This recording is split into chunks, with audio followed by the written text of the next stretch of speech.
bars Trump from requiring proof of citizenship for voter registration.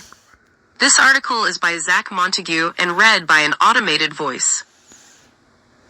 A federal judge in Washington permanently barred the Trump administration on Friday from requiring proof of citizenship on federal voter registration forms, a change dictated in an executive order President Trump signed in March.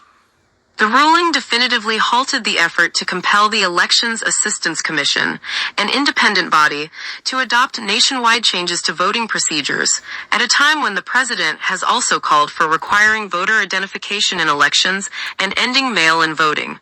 For months, voting rights groups have warned that those changes, in tandem with the deployment of the National Guard to the streets of Democratic-led cities, resembled steps of a voter suppression strategy.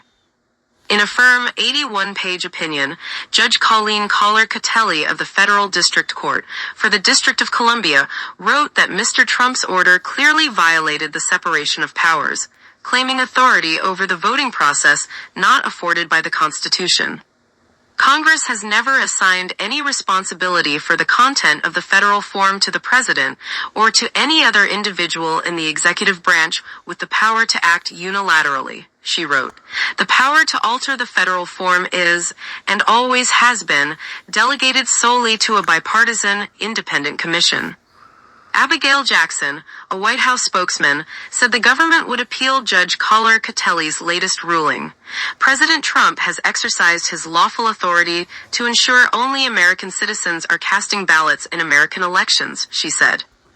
The opinion also traced American history back to the country's founding, repeatedly noting that besides the small role of the Elections Assistance Commission, which was created by Congress in 2002 to assist with elections, the Elections Clause of the Constitution grants authority over elections to the states. The court pauses to note a conspicuous absence from the legal and historical context thus far provided. Judge Kollar-Kotelly wrote, "The states have initial authority to regulate elections. Congress has supervisory authority over those regulations. The president does not feature at all." The decision settled the question raised in a trio of lawsuits brought by a broad coalition of Democrats and voting rights groups, including the League of United Latin American Voters and the League of Women Voters Education Fund.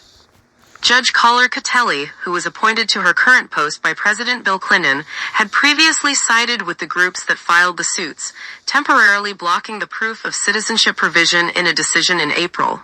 In a related case brought by a coalition of attorneys general from Democratic states, a judge in Massachusetts in June temporarily blocked the executive order more broadly, including a provision imposing on states for counting mail-in ballots.